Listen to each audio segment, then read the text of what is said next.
I mean, it's enchanting. The food is enchanting, but then also, you know, the place itself, you know, the Mediterranean is absolutely beautiful, and with its azure waters, rocky hillsides and ancient architecture, the Mediterranean coastline is home to some of the most beautiful landscapes and towns in the world. And Paula from Imagine Cruising is back to share some more on why Venice, or Venezia, is the perfect city to kick off this cruise aboard the Costa Luminosa. I don't know if you know this, but I actually went sailing for my birthday, Cool. which was in June, and did a cruise, also went to the Mediterranean, visited different parts of the Mediterranean, though, but I got to tell you, there is nothing like a cruise. The fact that your accommodation is sorted, but here's the thing that gets me is you wake up in a different location every day. That your is the meals, magic of it. you eat all the time. You do, not gonna lie. Hey, it's like food on tap. It's so delicious. But the fact that you get to experience so many beautiful locations and destinations, it's value for money, unlike anything I've ever experienced. And in the my life. activities that they have on board the ship, you know, it's not never ending, you know, and the theatre shows, and that is, you can walk it all off, you know. Oh, you can. You know, I'm thinking about Venice, because I mean, now you've been through this. I haven't, though. Can you please help me imagine Venice, if you don't mind, and why the trip will be starting here aboard the Costa Luminosa?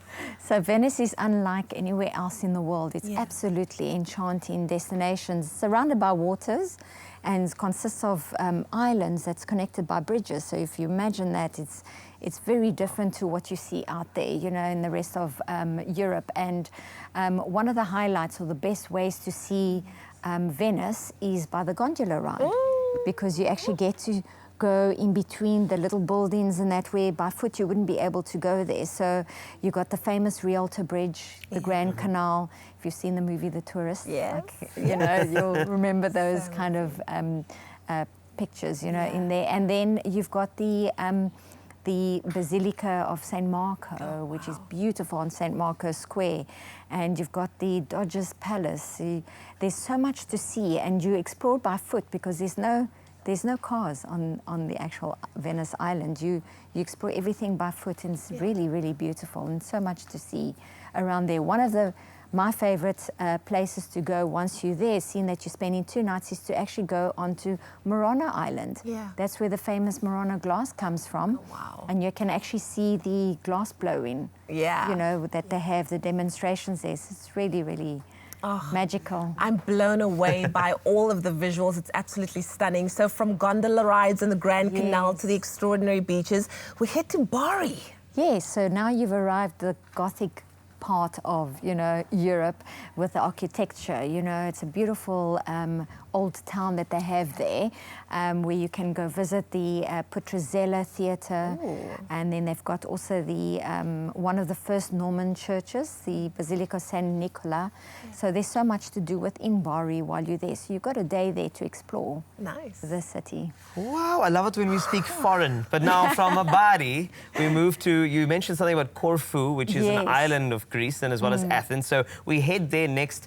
Continue helping me imagine, because I'm getting lost, and I'm loving it, actually. So. Well, now you're entering the pool of the Ionian Sea, which is Corfu. I mean, you can imagine the pristine beaches and the crystal blue turquoise waters, and they've got the beach bars along the way, you know.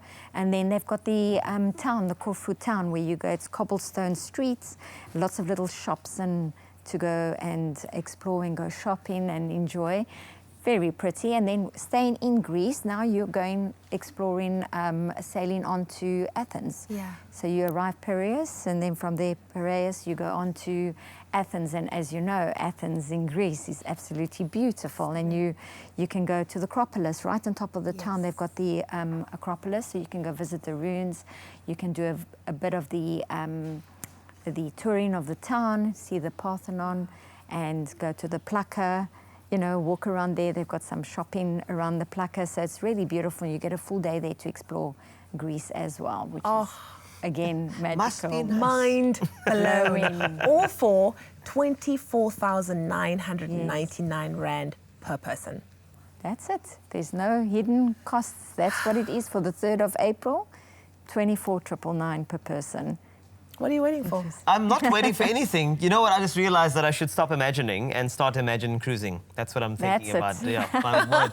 Because I can imagine, you know, the Mediterranean cities. Yeah. You know, they are where the ancient meets modern, the tradition meets trend, which sounds so great. And I feel like you should add this to your list of grand experiences by visiting places like the art exhibitions and sightseeing and the most breathtaking 19th century buildings, all for the incredible price of what Leanne mentioned, 24,999 Rand per person, embarking on the 3rd of April 2020. That's why it's 2020. The vision should be to travel.